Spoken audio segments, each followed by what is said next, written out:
Welcome to the Paradigm Shift. Namaste. How has everybody been? How's the lockdown treating you guys? Today we're going to be live with the beautiful, multi-talented Jazz Sethi. So we'll just give it a moment to everybody. Oh, there she is. Let me add her.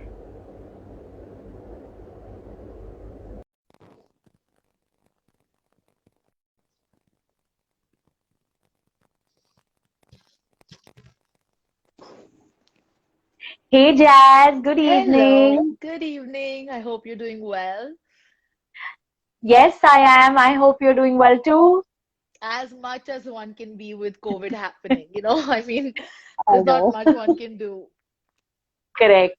You're looking lovely, Jazz. Lovely. Likewise, absolutely. You are also looking gorgeous, Deepshika. Thank you. So, just before we begin, let me tell everybody that you're such a bundle of, so many talents, multi-talented. So, let me just quickly read a little bit about you. Sure.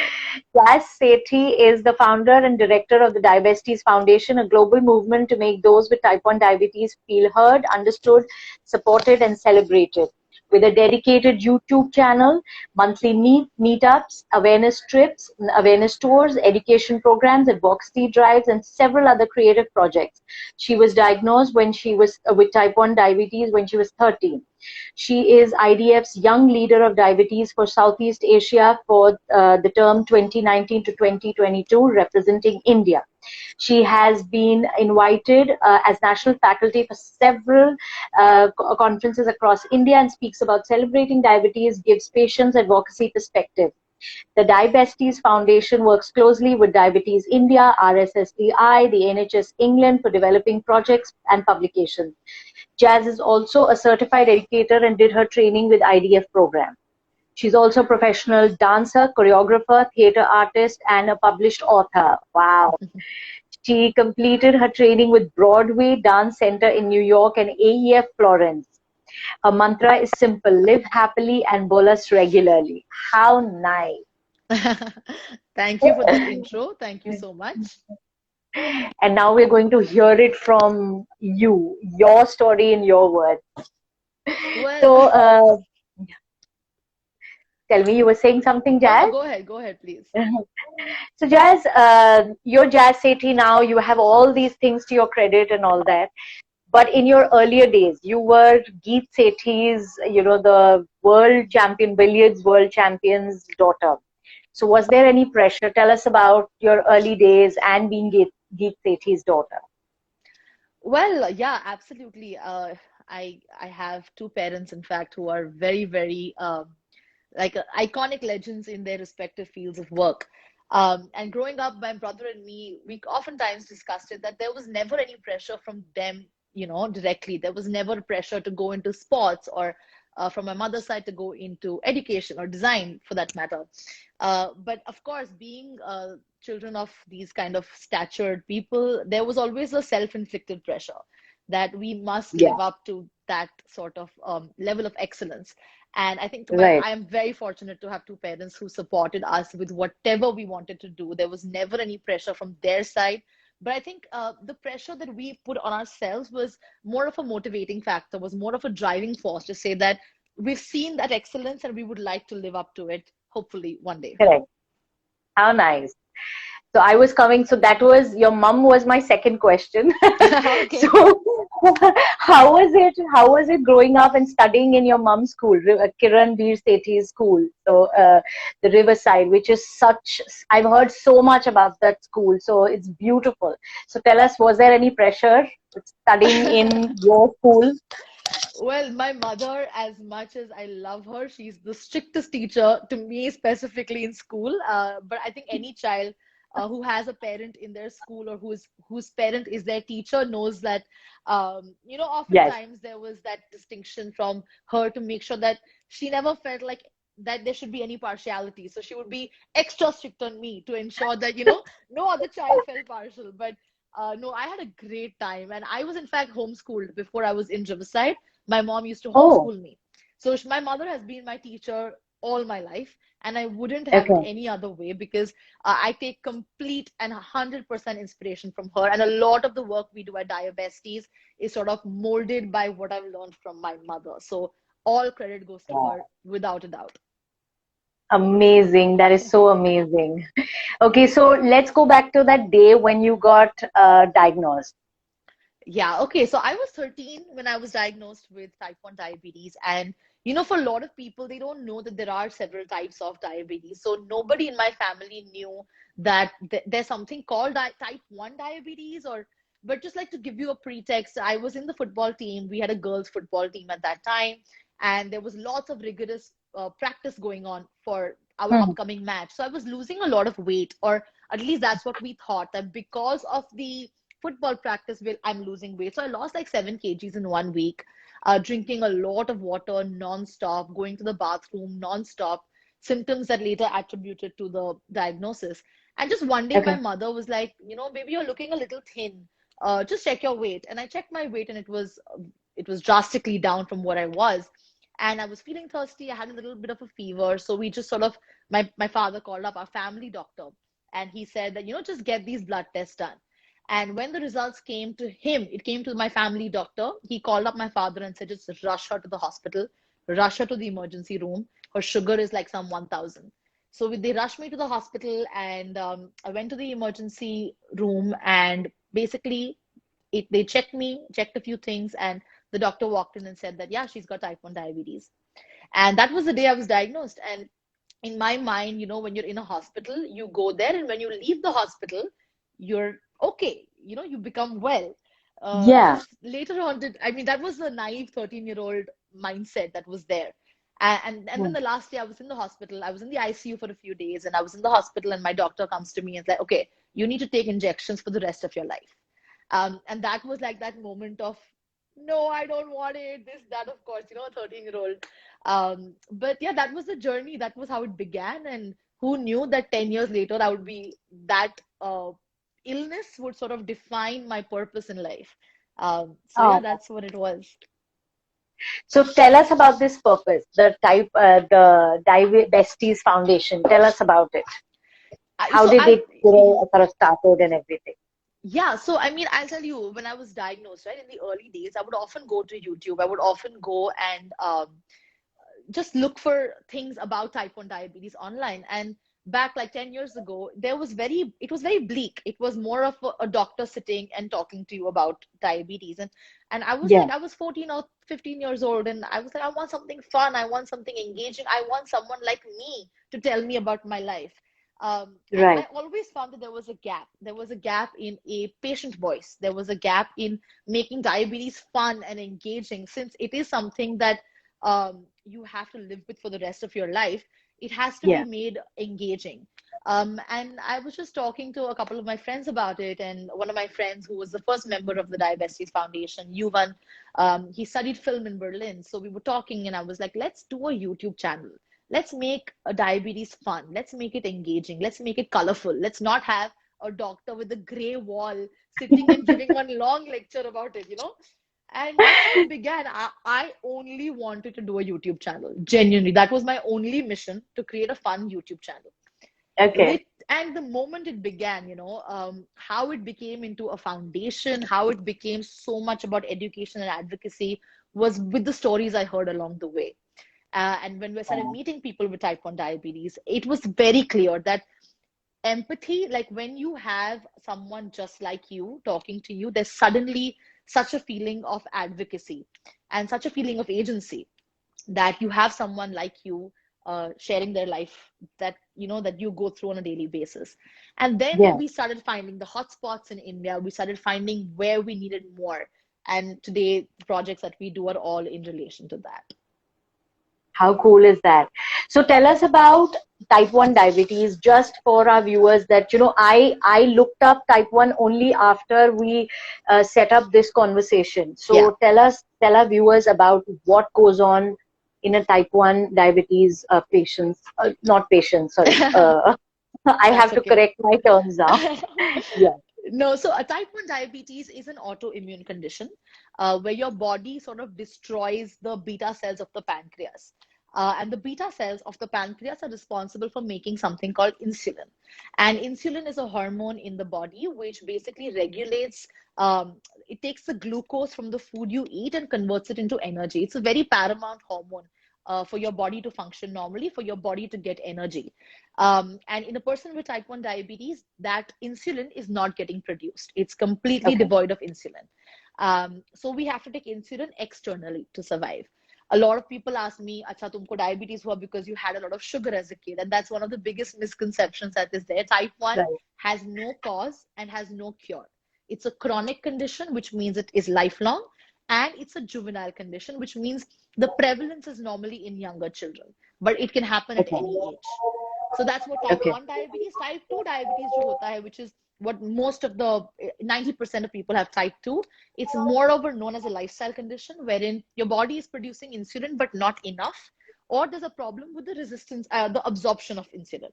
So normally it can get treated with oral medication, lifestyle changes, and a healthy diet. Whereas with type 1, because so the basic difference is that type 1 is insulin deficiency, whereas type 2 is insulin resistance. Just to sum it Okay. up. Yeah. Yeah, that is.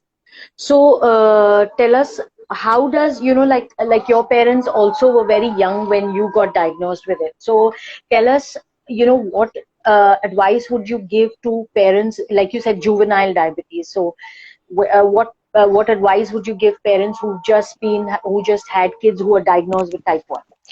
So I think the biggest thing is that, a lot of parents blame themselves, and they feel like if they had done something different, there would be a different outcome. So I Oh, just want to like put it out there and be like, it's not your fault to the parents. It's not the child's fault. This is something that has just happened. We don't know why it happens. We don't know the cause. But it's happened. And I think the idea is to educate yourself as much as you can in the initial days, so you don't fall prey to the myths and the stigmas around it. We've heard so many stories wherein the parents are so desperate to look for a cure because of course you don't want your child injecting 6 times a day. I yeah, yeah. understand the dilemma, but to go to these Ayurveda centers or these babas, or coming up with an alternative form, they often stop their child's insulin, which can be life threatening, right? So I would Yeah. just say educate yourself as much as you can. Love your child no matter what. Know that it's not your fault that this has happened, and grow together as a family with this, because I honestly believe that type 1 diabetes does not happen to an individual, it happens to a family. So just be there for your child, support your child, and also take breaks, because often a parent gets so involved in the child's management. There's something called caregiver burnout that happens where they forget to Hmm. look after themselves. So look after yourself to look Oh, after your child. that is so sweet. That is such great advice.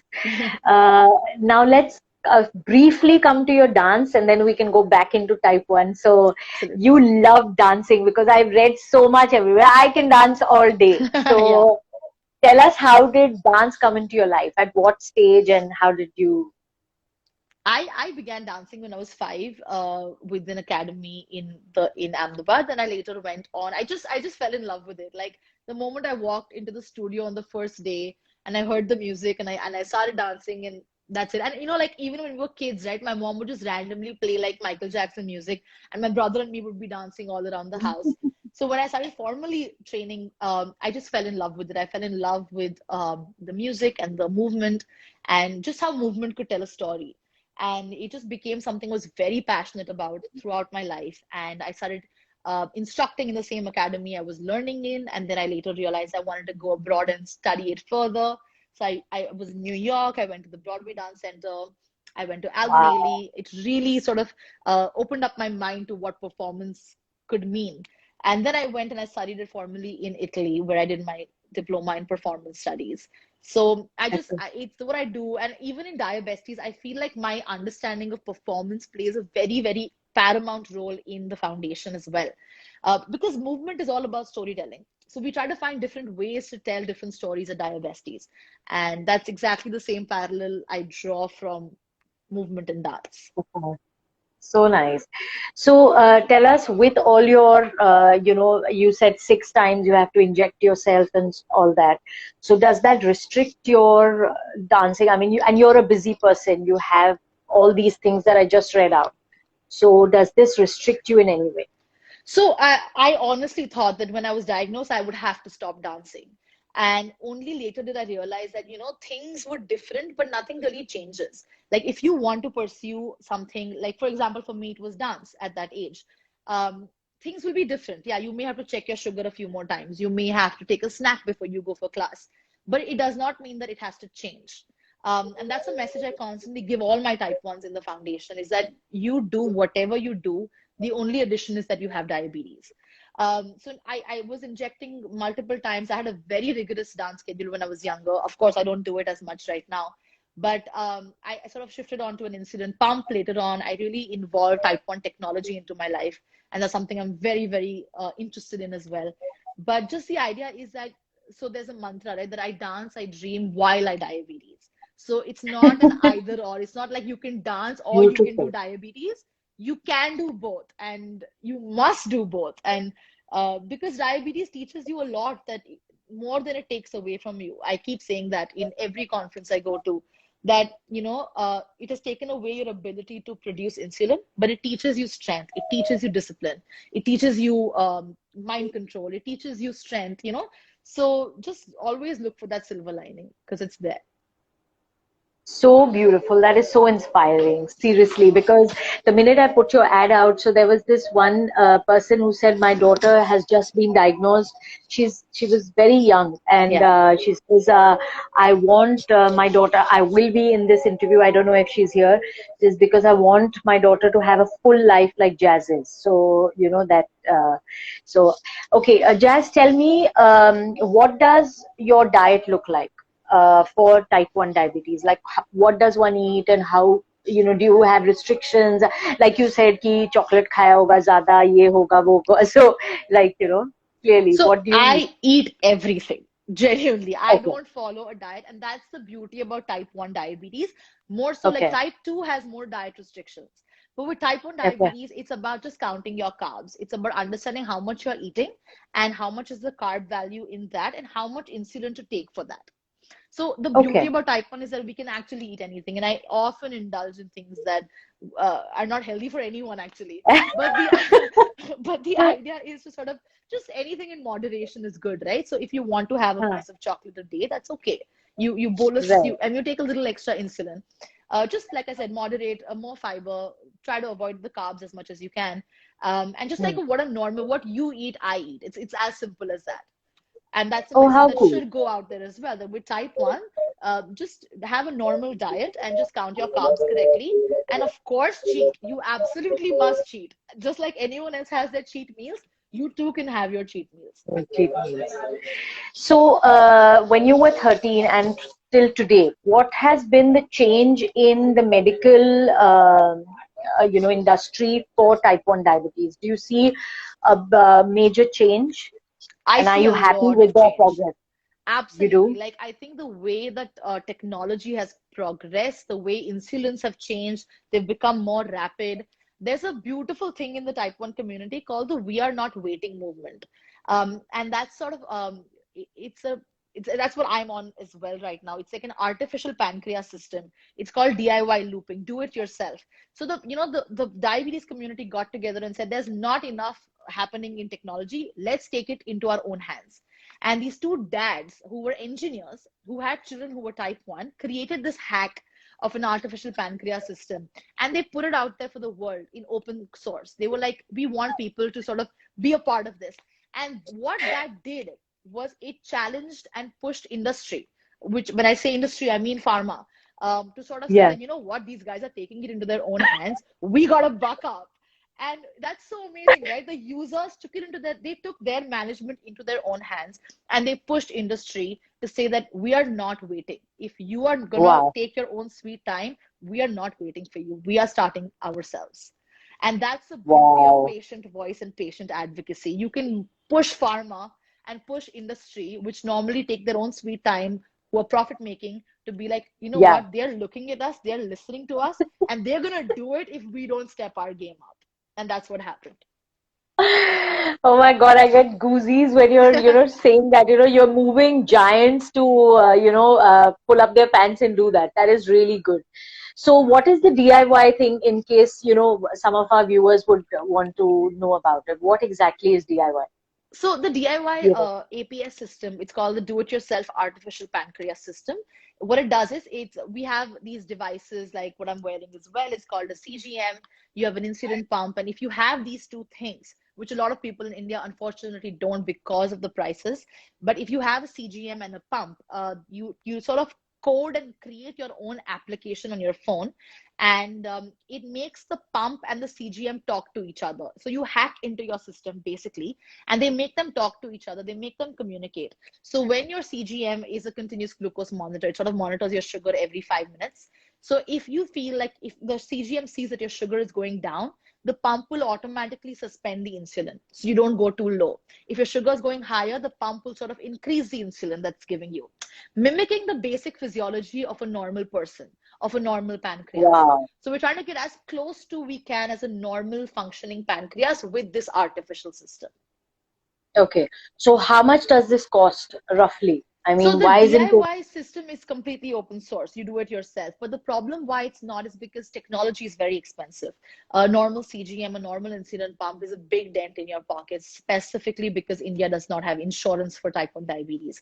So it's all out of the pocket. This technology is expensive, which is why we're working very hard with industry partners to sort of make it more affordable and accessible for those in India. Because access to technology is a dream. We Yeah, struggle with access to insulin as well, which is a life-saving medication. So right. we're working a lot with policymakers, and we're working with industry and with healthcare professionals to sort of try to bridge that gap and ensure that no child dies of a lack of insulin, because that's a very real um, reality of our country. Yeah. So now you're going to move the insurance people, cover it fast. And We are not waiting. we're not waiting. Correct.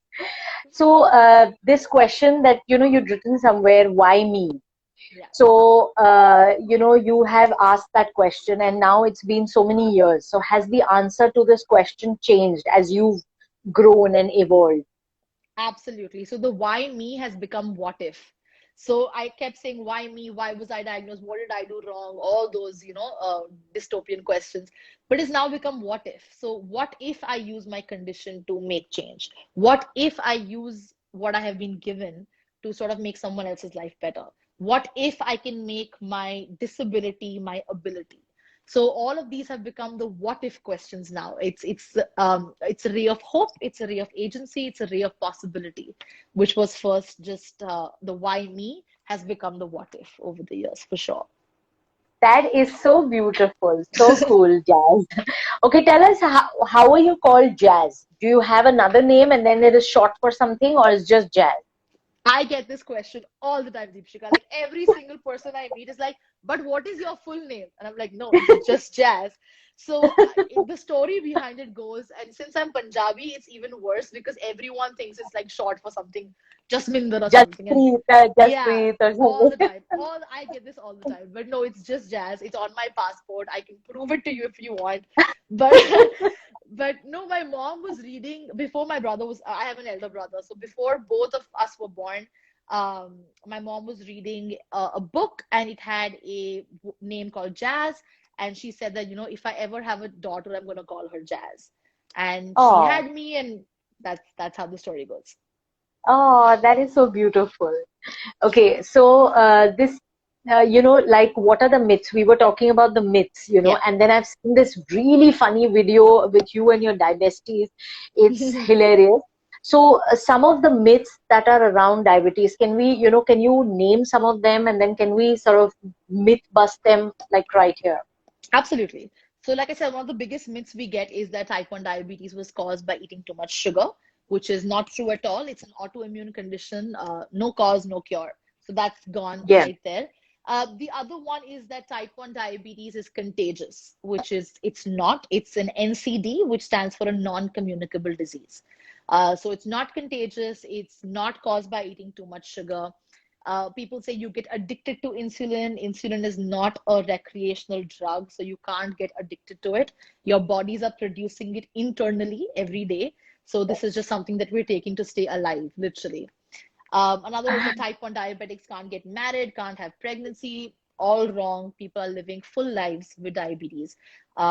So yeah, some of them at the top of my head are just those. Yeah, but we will put that link after this video. We, load this video because that was so hilarious, and I love the way you guys enacted it. It was amazing, and especially all that, the auntie kind of this and all. Mat lo, ye mat karo. Yeah, Acha, yeah. aise kar raha hai, waise kar raha hai. It was seriously hilarious.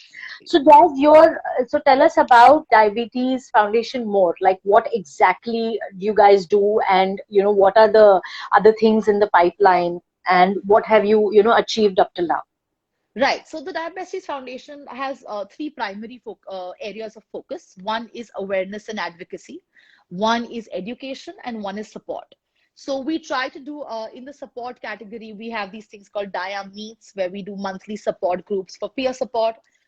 We do a lot of education in terms of content creation, creating different forms of learning materials for different types of learners.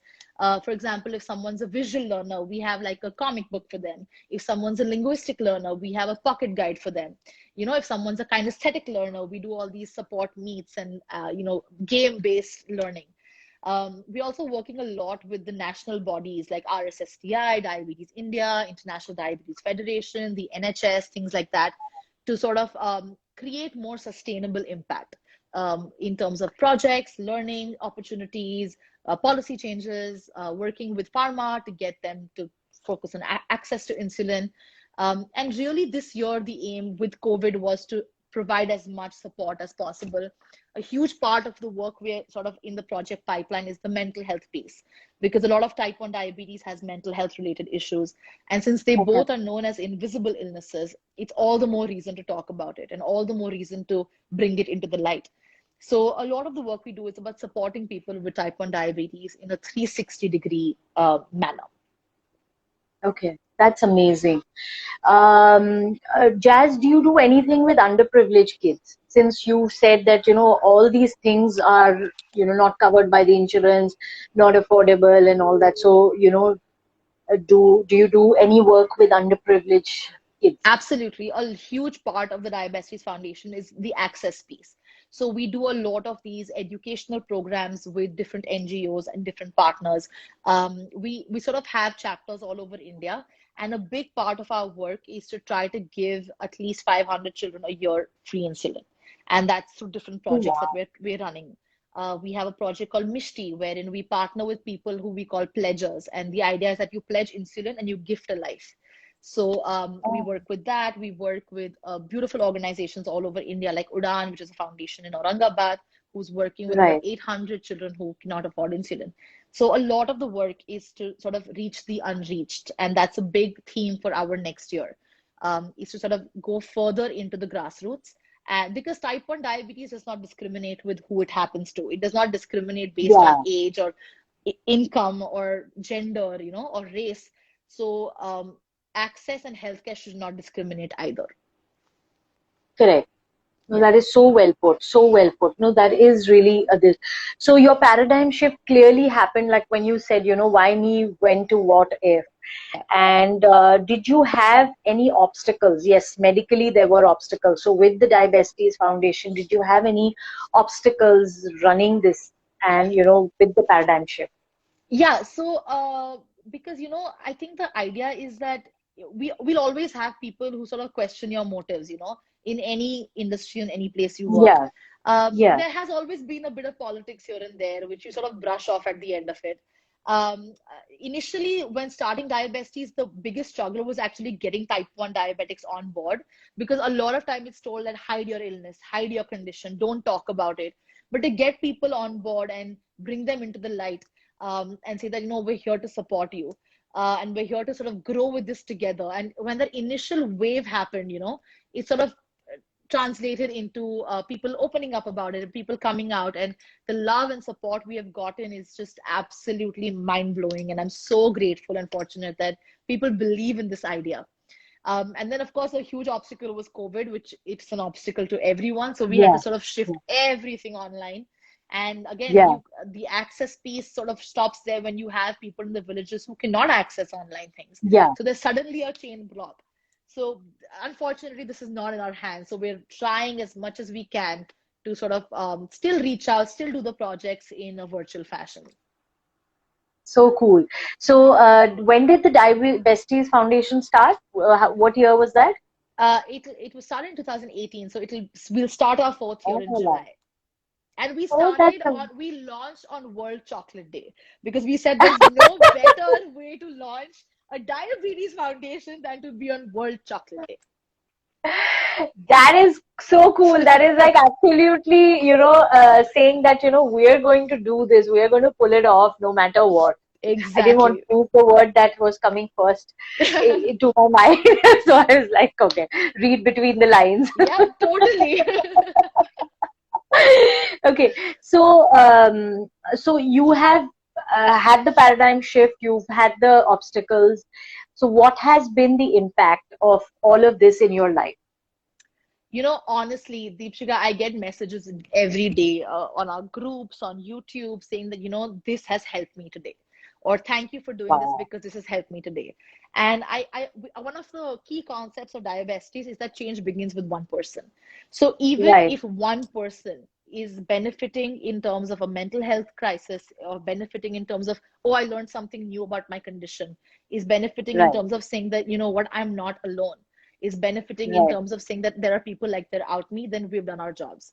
So the idea and Wow. and the impact we've gotten is so overwhelming. And I keep sharing that on Twitter, and I keep sharing the messages that we get, because it just shows that, yeah, we're doing something right somewhere. And the love and support that we gotten by the entire community has just, against, just proven to us that there was a lack in the system.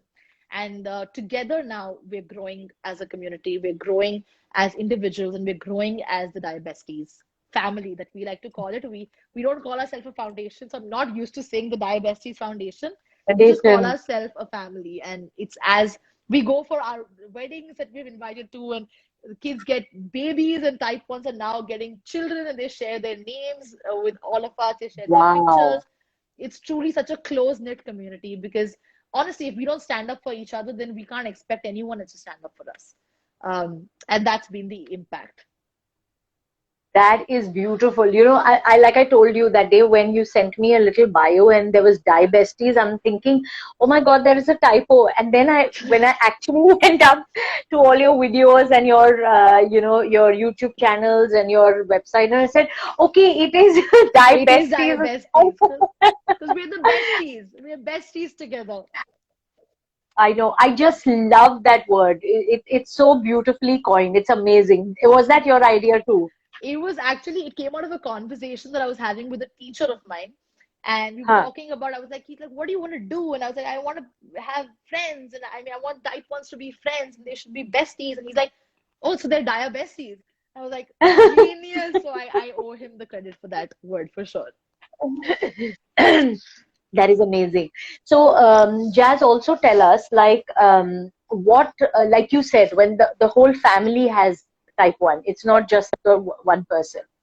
So, what does the support system do, and how do they actually, help in getting you, not you, it could be anybody. How does one take care of that, and what does the support system do, and what do they really need to do? Absolutely. So the first thing is that, when a child is diagnosed with type 1 diabetes, the entire family gets involved. The parents, the grandparents, the uncles, the aunts, the siblings.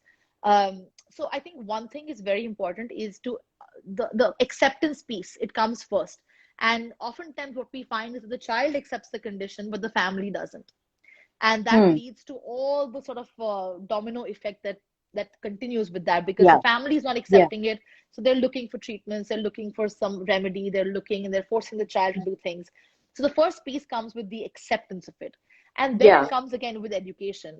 The entire family needs to be educated, because in case a child passes out because of a low blood sugar, what does the family have to do?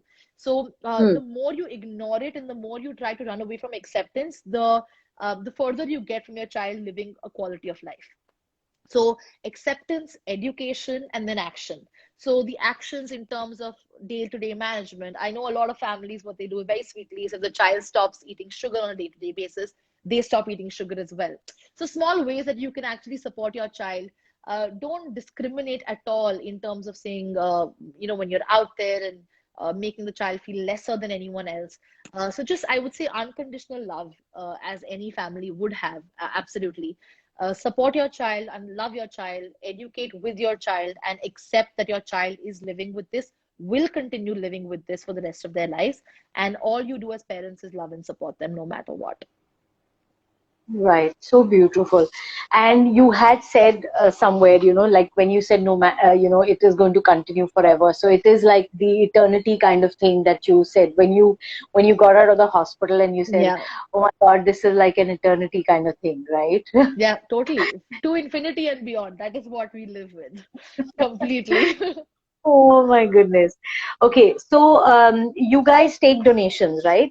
Yes. On your this. So the reason why I'm saying is so that all the viewers that are here, you can go to their website. We'll be putting the links down below after the interview. And so you guys can go have a look, donate. Like they said, they're doing, Jazz is, they're donating so many insulins to underprivileged children. And that'll be so nice that, more to reach out more people. Just tell me, like you said, you have stories that, like you just said, that, people stop eating sugar and stuff like that because of the kidney.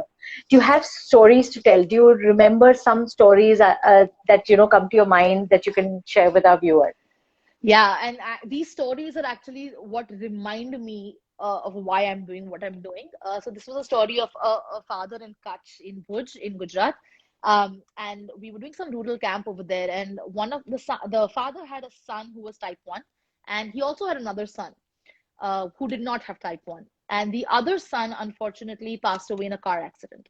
So when we were speaking to him, he was like, मेरा बच्चा मर गया, पर अफसोस की बात यह है कि मेरा अच्छा बेटा मर गया. Uh, so Oh, that sort of stuck with me, and and that's where stigma roots from. That, when you say that Mira Acha Beta is the one who doesn't have type 1. Another family, again in Gujarat, the little boy had type 1, 7-year-old boy, and his mother unfortunately passed away because of another condition. And his father sort of disowned the child because he thought that type 1 spread to her and she died. So he sent her away to the nanny's house saying कि हमको नहीं चाहिए ये हमारे साथ रहेगा तो हम सब मर जाएंगे. That's one of the stories. The other story comes from a village in Rajasthan, in fact, and the child had type 1. Again, so this is a big piece we do is with the healthcare professionals. Until the general practitioners of India do not have indications of type 1 diabetes, we are going to have misdiagnosis and delayed diagnosis. So in Rajasthan, actually a very good friend of mine now, Supriya, she went to the hospital, excessive thirst, weakness, all symptoms of type 1. And the doctor thought that, she's weak. So they put her on glucose. So already a child who has a sugar of 800 is getting IV glucose. It's just going higher. And lastly, like another story that again is haunting, and it's on our YouTube channel. We've done a video on this. Is that in Pune, a child was again diagnosed, was getting the symptoms of type 1, wetting his bed, because with younger children, they wet their bed more if they've got type 1, losing weight. And it was during COVID, so they consulted their pediatrician. And mind you, this pediatrician was in a private hospital, not even a government hospital. It was a very good establishment. And he just said that, your child is getting these symptoms because of weather change. And the child's condition worsened. He was rushed to the hospital the second night, got 3 heart attacks, and died. 7-year-old boy. So these are the stories that keep us going. When it comes to discrimination, it comes to, I remember a family made, they had a child who was getting married. And she said that the family told her, don't show that you're diabetic. Don't tell them that you're diabetic. It was an arranged marriage situation.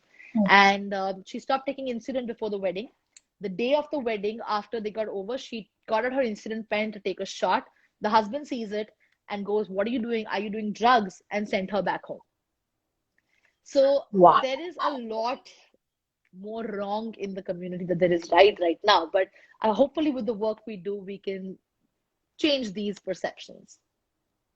My God, I mean, that's not, like right now, I understand what is so important. Why is awareness and education so important? Because all these things have never ever, we've never heard of these things. I mean, Exactly. oh my God, this is crazy. So anyway, so this is good. So I just wanted to know if anybody has any questions so that, you guys can so if Jazz can quickly answer those, we'll see if there are any questions. In the meanwhile, everybody that is joining us from Jazz Sethi's side, please follow our page, theparadigmshift.co. We do amazing stories of inspirational people, beautiful souls like Jazz Sethi, who are doing so much for the betterment of the society. That's amazing, Jazz. You're like truly an inspiration. Thank you. And Thank you so much. and everybody that is joining us from the Paradigm Shift, please follow Jazz Sethi's work. We will be putting down all the links in the bio, in the interview, all the links to the websites and some of the YouTube videos. They are beautiful. There are a lot of information there, and they are hilarious as well. With all those myths that you guys bust, they're beautiful. And so, Jazz, any message for our viewers? Yeah, I would just say that, any condition, here I'm particularly talking about type 1 diabetes, but any condition does not define you. And I think I would just say one thing is that a lot of the work we do is around language matters, and it's about being non-judgmental of people. So Yeah. everyone's living a story that we don't know about. So just be Hmm. kinder to people. Just do not judge people based on what they may or may not have, and just keep empathy as the core belief that keeps you going. And you just might just help someone you don't even know needs help. So that would be my message. And to any of the diabetics watching, just remember, like I always say, that you are type 1 of a kind. Oh, that is so beautiful. That is really good. So, Abhi, there are no questions as yet.